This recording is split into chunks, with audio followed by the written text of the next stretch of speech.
Hi everyone, it's me, and today let's learn the future of gaming from 2015, which is 6 years ago. Together. So the future of video games may not be in movies, but is the future of movies in video games. Oh. Who wouldn't want a first-person version of 50 Shades of Grey? I mean, what?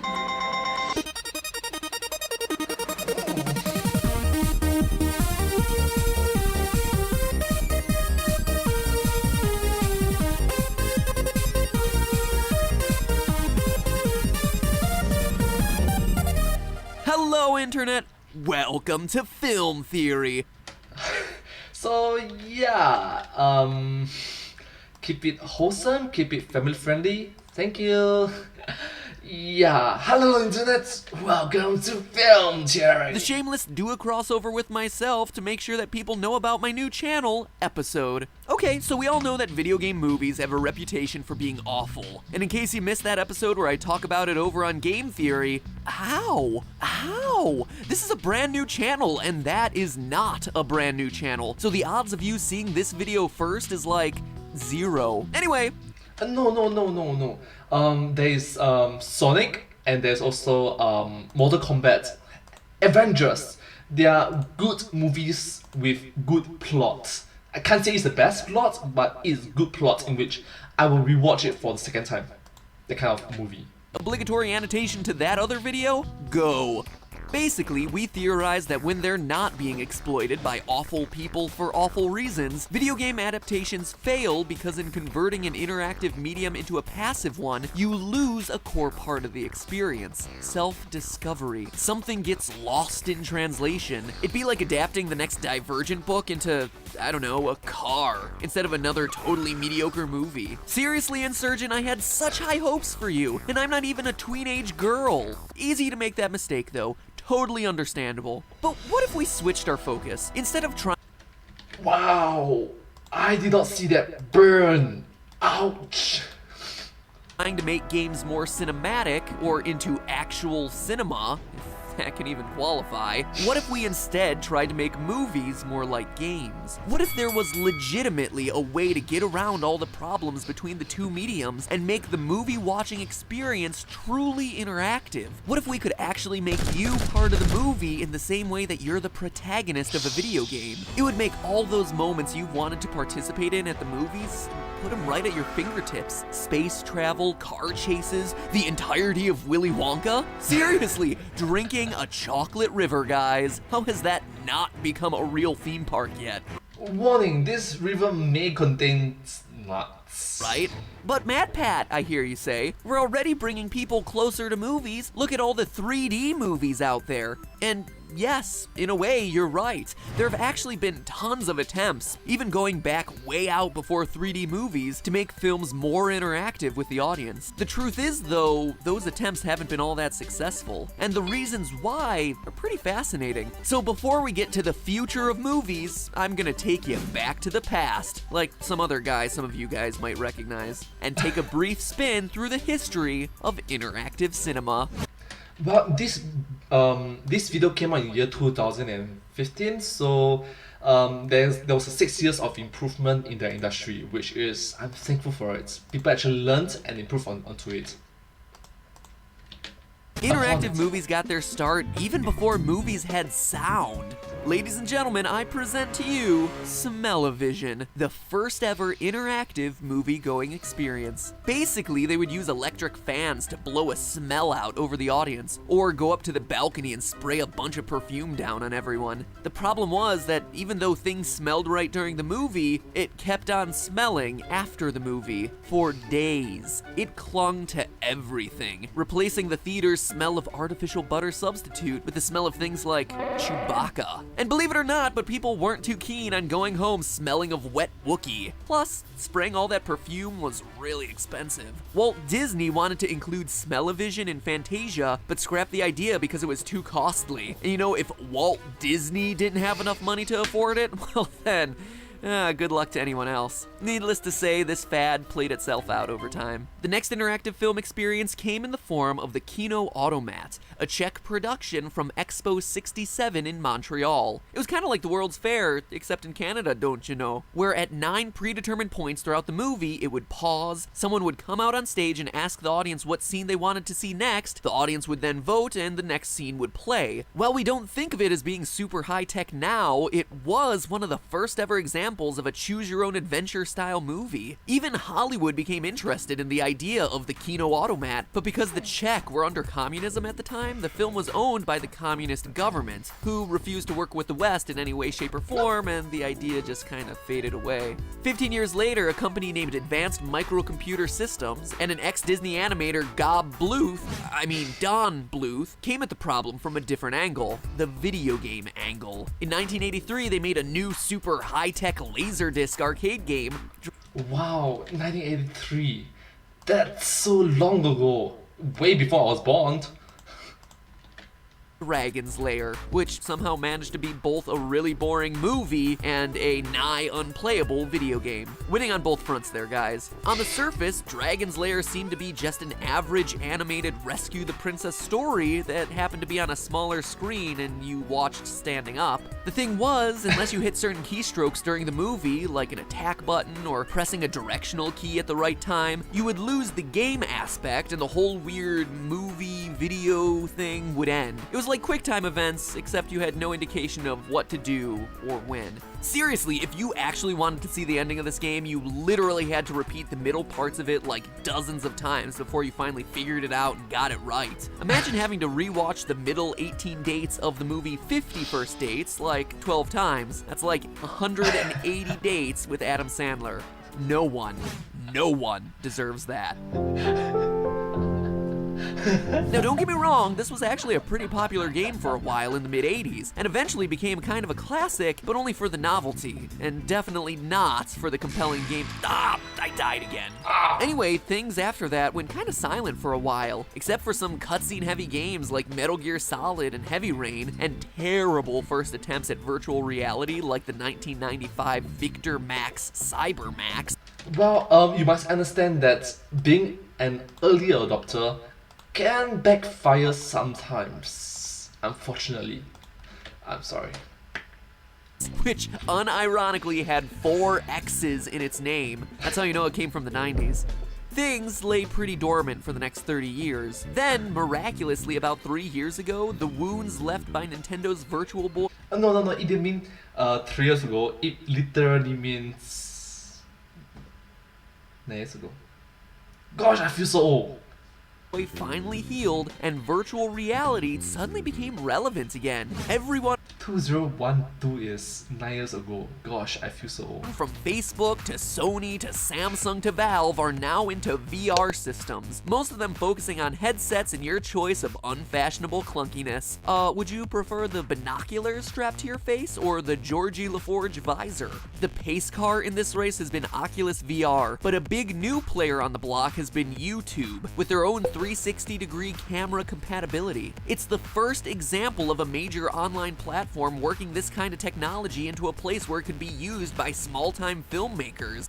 Well, it can be used, but it's not really easily adoptable because of budgetary-wise, as well as audience retention span. Moreover, it is expensive!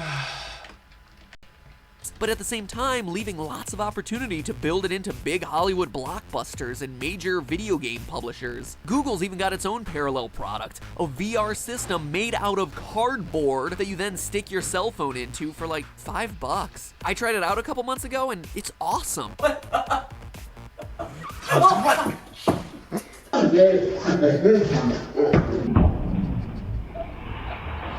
No!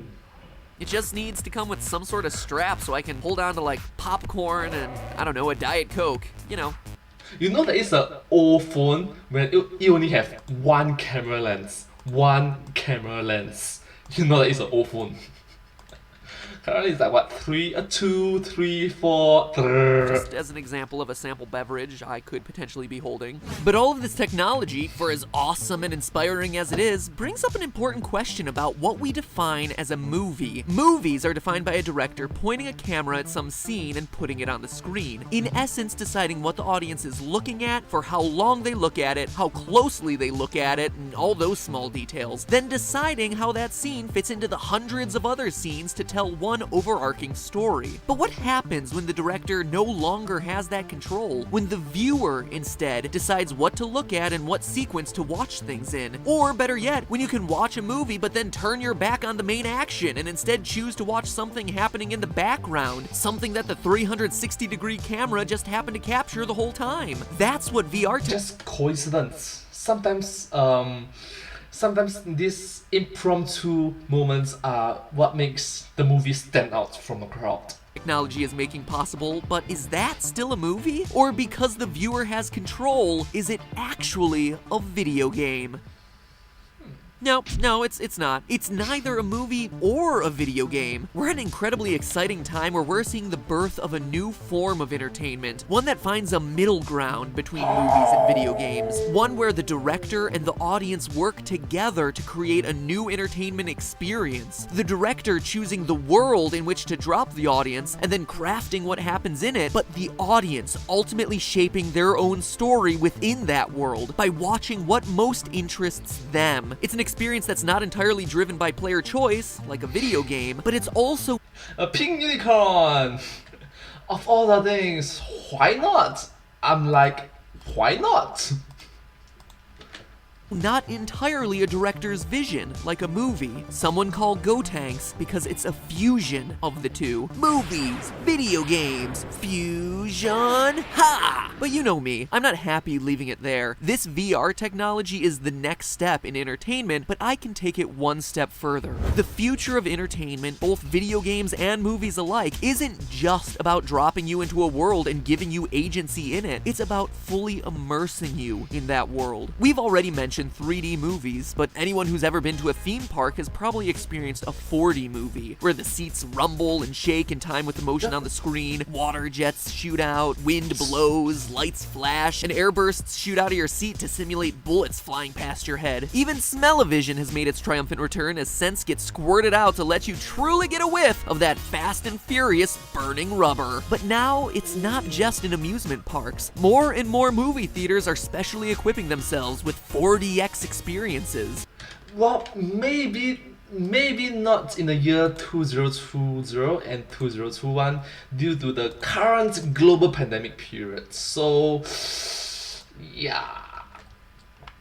So what we have currently are two separate experiences. VR technology allowing you to get a visual experience as though you're actually in the world, and 4DX theaters which give you a more visceral experience of actually being in the world. So think what would happen if you combine the two. Well, you don't have to, because people have already started to couple those two ideas together. And this video came out 6 years ago. Resulting in immersion experiences. Ones like Game of Thrones Ascend the Wall, where virtual reality, wind machines, elevators, and rumble packs take the user through the innards of Castle Black and up all 700 feet of the wall, where you can then walk around on top and look out over the north. Or, if you're not interested in snow and nudity, you can try out Catatonic, where live nurses, dressed in uniforms from the 1940s, usher participants into a rumble effects-enhanced wheelchair, where they use virtual reality to have you experience a horrific tour through a derelict mental hospital. I think I'll take the beheadings. Thank you very much. There are even setups now that allow you to experience flying like a bird, where you lie down and flap your wings. Your eyes are the city around you, and the wind is actually blowing through your hair. It's awesome, it's terrifying, and it's immersive. Think about all of this. The Matrix was right. The future of entertainment is being dropped into worlds as real as our own, where you can look around, hear a clap of thunder, feel raindrops on your face, all while smelling the wet dog who just so happens to be running past. And it's a world where you have choice. What story do I want to watch today? Should I be Neo, or should I be the office drone? Do I watch the action in front of me, or do I turn around and see what else is going on? True. So maybe there's choice, freedom of choice, or but choice can be an illusion. Freedom can be an illusion.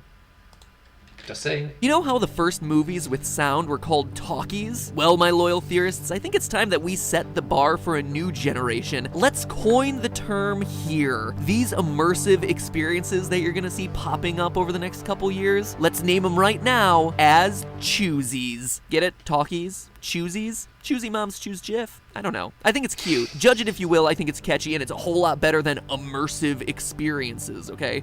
Did you just call Jeff? VR alternate reality experiences. Are they movies? Well, kinda, but no. Are they video games? Again, kinda, but no. But are they unlike anything the world has yet experienced?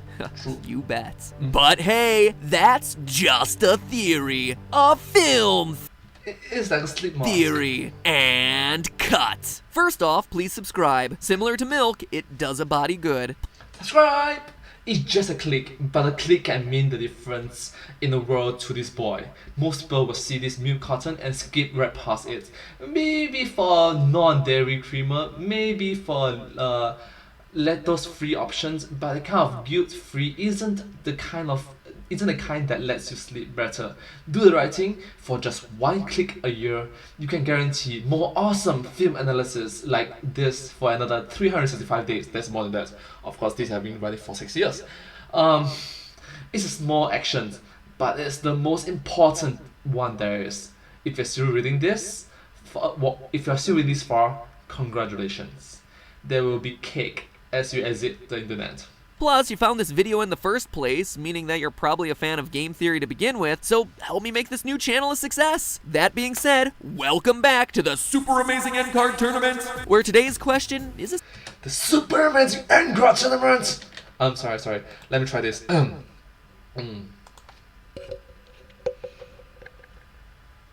Welcome back to the Super Amazing End Card Tournament! Okay.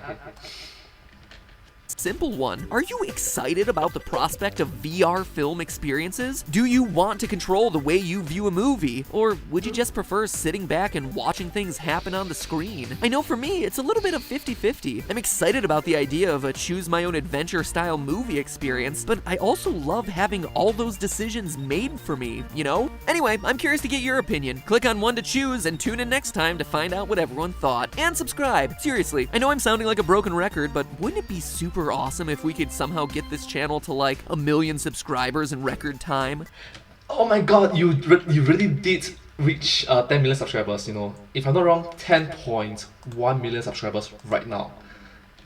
That would be incredible, but I can't do it without you guys, so my fate is in your hands. Now if you'll excuse me, I gotta go work on another one of these film theories so we're ready for launch. See, because I'm filming this now, but this is you watching it in the future, so rest assured all the videos you see on the Film Theory channel right now, those are ones that have been months in process. I'm thinking of you guys.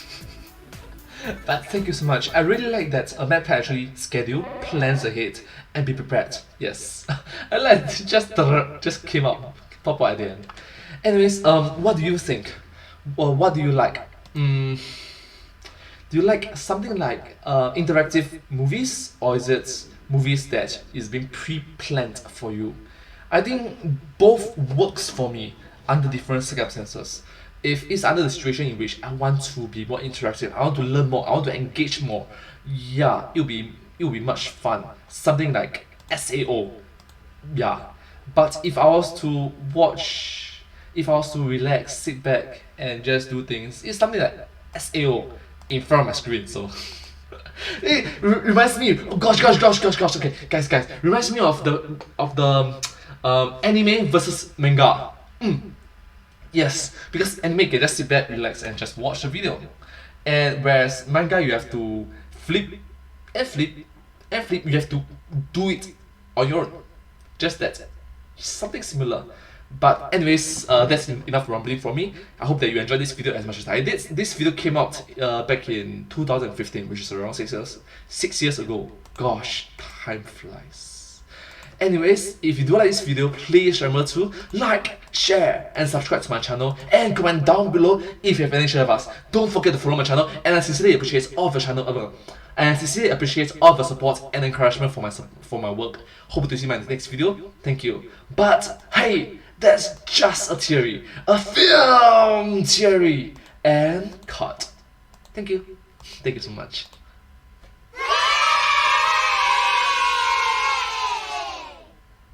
Subscribe, and I'll see you in my next video. Bye bye. Subscribe.